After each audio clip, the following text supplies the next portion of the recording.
Well, it's been a while, but welcome back to another segment of Learning with Lindsey. This time something a little different. We're talking about weather myths and right. whether or not they're, no pun intended, but whether or not they're true. That's funny. So, there's a ton of myths out there. Sure. This one I think is, I was talking to Anthony about it earlier. I think it might be a little bit more isolated to the South. Sure. Because I heard it a lot growing up, but that would be, well, you can see our little myth busting. Yeah, heat exactly. lightning, and I don't know if anyone else out here has heard it. I have never a lot heard of of moisture. this. So. But basically, when I was growing up, you'd be driving, and it's summertime, it's super hot outside, super dry, and in the distance you just see a lot of lightning, and they're like, oh, that's just heat lightning. That's just because of the heat. Okay. That's all it is. Sure. But that's not the case. That's not the truth. The truth is it's a storm. It's just a little isolated storm out in the distance. We get them a lot in the summertime, pole storms.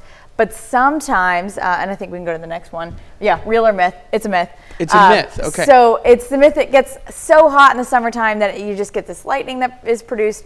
That's not the case, right? You need clouds. You need storms. But what you don't get a lot with the heat lightning is cloud to ground lightning. You get cloud to cloud lightning. Okay.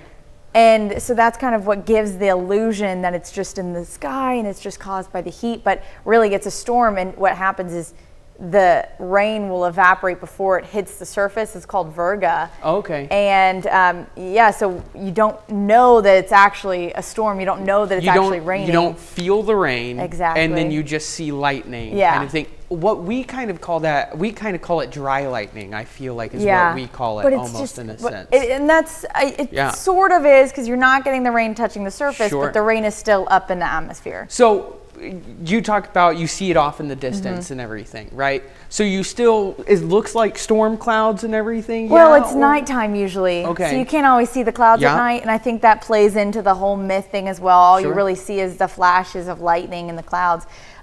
Maybe in the daytime you can see it a little bit better, but usually these happen at night. Yeah. Yeah. That is interesting. Now, we've talked about this. There's tons of other weather myths and everything out there. So I'm excited to learn more. And if you have any weather myths that you've heard of growing up, send them our way. For sure. It's fun to talk about this kind of stuff. Obviously, I love it. I get a kick out of it. Yeah. And any other weather-related questions, you can check out my YouTube. I've posted all of these Learning with Lindsey's. You can also post it or comment on anyone's Facebook page at KOM. Email us, absolutely. Super happy to keep doing this. And I will say, we're going to have to tap into the raining cats and dogs.